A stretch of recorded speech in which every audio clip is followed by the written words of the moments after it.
Now, of course, this is not a static situation. In fact, the firms, the whole industry sees our firm making its profit, and it wants some of it.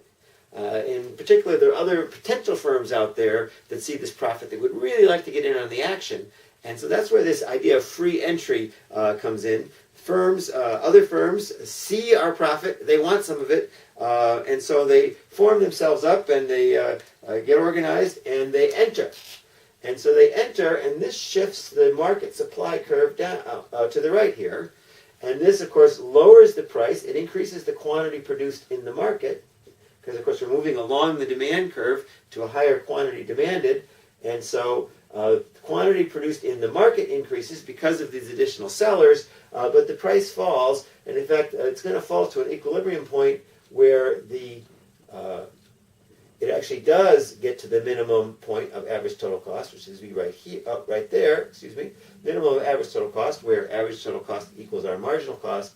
And that is where this firm is not going to go out of business, because we're talking about economic costs here. So all of our normal return to capital, the cost of our owner's time are covered, but our economic profit is zero. And so the quantity produced by the firm actually decreases even as the quantity produced in the market increases. We're going to call this Q naught for the first quantity, moving over to the right as firms enter, pushing down the price along the demand curve to that price where the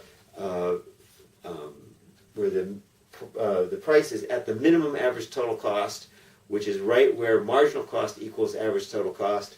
And this is the equilibrium in perfect competition. Zero economic profits, and every firm producing right at that minimum average total cost. So it's also efficient because production is happening at minimum average total cost in each firm. All right, so that's that. Now we can also talk about the idea that if the price were too low and there was a loss, then there would be exit. Exit would reduce the supply, reduce the quantity supplied in the market as the supply curve shifted to the left, as firms are exiting, and it would actually increase the production in an individual firm as you're moving the price up, moving along that marginal cost curve to the point where you're actually at the minimum average total cost. And so if we had been operating at a loss, firms would exit, the price would increase, and we would start producing more. I'm not going to go through the whole thing of the market and the loss, but let's talk about the fact that there are two things you might do if you are making a loss. One, you might continue producing at a loss, or two, you might shut down. And so let's put average total cost, and we'll have this be average variable cost. Notice how I did squeeze them together up here like I should have. And we'll put our marginal cost here. And so this is our quantity, this is our numbers. So if the price were to be in this range, in between our minimum average total cost, but above the minimum average variable cost, we would still continue to produce. Because if we shut down, we would actually have to end up paying a fixed cost, and so our profit would be negative fixed costs if we shut down.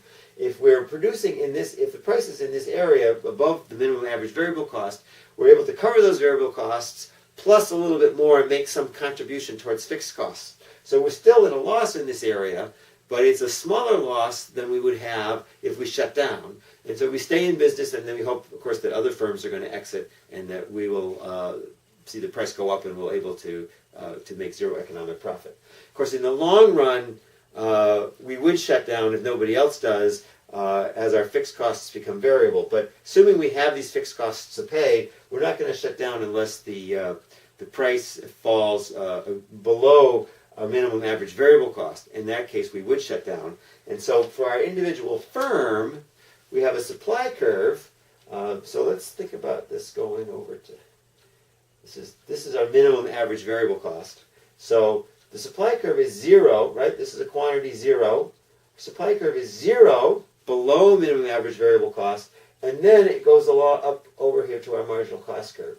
So an individual firm's supply curve in perfect competition, short run. In the long run, of course, we're going to shut down if we're below average total cost. But our short run individual firm supply curve is going to be 0 below minimum average variable cost, and then follow along our marginal cost curve. That's a little summary of some of the concepts that are important in perfect competition, and see you all in class.